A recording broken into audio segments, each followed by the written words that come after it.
We turn now to one of the hottest Senate races in the country, just Ohio.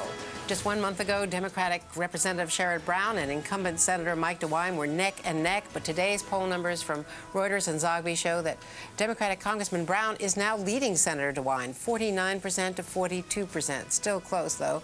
With me now from Cleveland, Congressman Brown, thanks very much for joining us. Good morning. Glad to be with you. Thank you. Let me ask you about the John Kerry factor. Is this a blip, or do you think that this is a big deal in a state like Ohio? You were one of the few moderate Democrats who came out and actually defended him.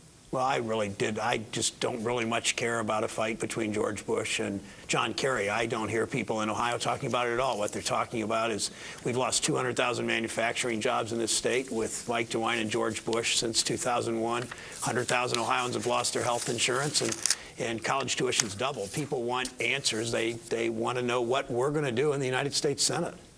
So would you invite John Kerry to come back out and out of hiding and campaign for you in the closing days of this campaign? You can keep asking about John Kerry and George Bush and their fight, but I don't think people in Ohio are much interested in John Kerry and George Bush on 24-hour news talking about this. I think people want the minimum wage increased in Ohio. I think they want a way out of Iraq, and I think they want a senator that will stand up for the middle class. What is the Democratic way, or the Sherrod Brown way, out of Iraq, then? Because a lot of people have said that the Democrats are having good success campaigning against Bush and against Iraq, but they don't have a plan of their own.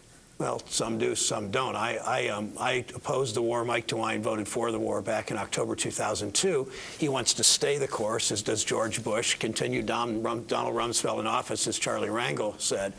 What I think we need to do is push the Iraqis to build a security force, military and police security force, to stabilize their country. I think we need to push the Shiites, the Kurds, and the Sunnis to make a political compromise. That's everything from oil revenues to what they need to do with either a central government out of Baghdad or a confederated state of some sort. And then I think we instruct the generals in Iraq, our generals, to come up with a plan, a withdrawal plan, to redeploy our troops over the next year and a half to 2 years out of the country. Chip Reed, my colleague, who really has been following these races so closely, was pointing out that Ohio, like Indiana and Kentucky, have some really important House seats, 10 seats in particular, that could make the difference, a big difference for Democrats. Are there big differences between Democrats and Republicans among some of these blue dog Democrats? No, I think in Ohio, I can't speak to Kentucky and Indiana, but in Ohio, consistently, the Democratic candidates for Congress, and in my race, we're for a minimum wage increase. Our opponents are typically against them. I've voted against them many times. Most of us, or all of us, are for embryonic stem cell research. Our opponents are against it. We're against these job-killing trade agreements like NAFTA and CAFTA and PNTR with China. Our Republican incumbents or opponents typically have voted for them. The Democrats in Ohio want to see a different direction, want to stand up for the middle class, and believe that state government has been a piggy bank for the Republican leaders in this state, that they've used it as a piggy bank for their friends and their contributors. Ohio is where Karl Rove proved, of course, in 2004 that Republicans knew how to get out the vote a lot better than Democrats do.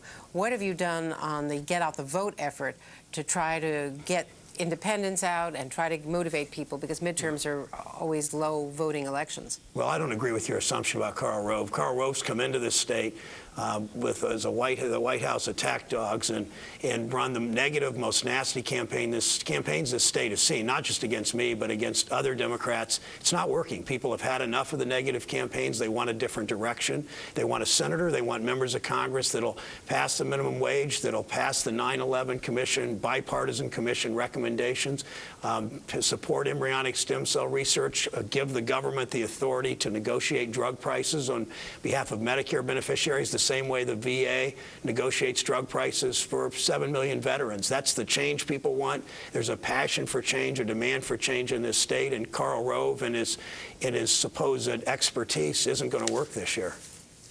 Okay, thank you very much, Sherrod Brown, Glad to be with you. joining us today. And coming up after the break, we'll take a look at the wild and wacky governor's race in Texas. Kinky Friedman, the Kinkster, trying to shake up politics in the Lone Star State. Stay with us.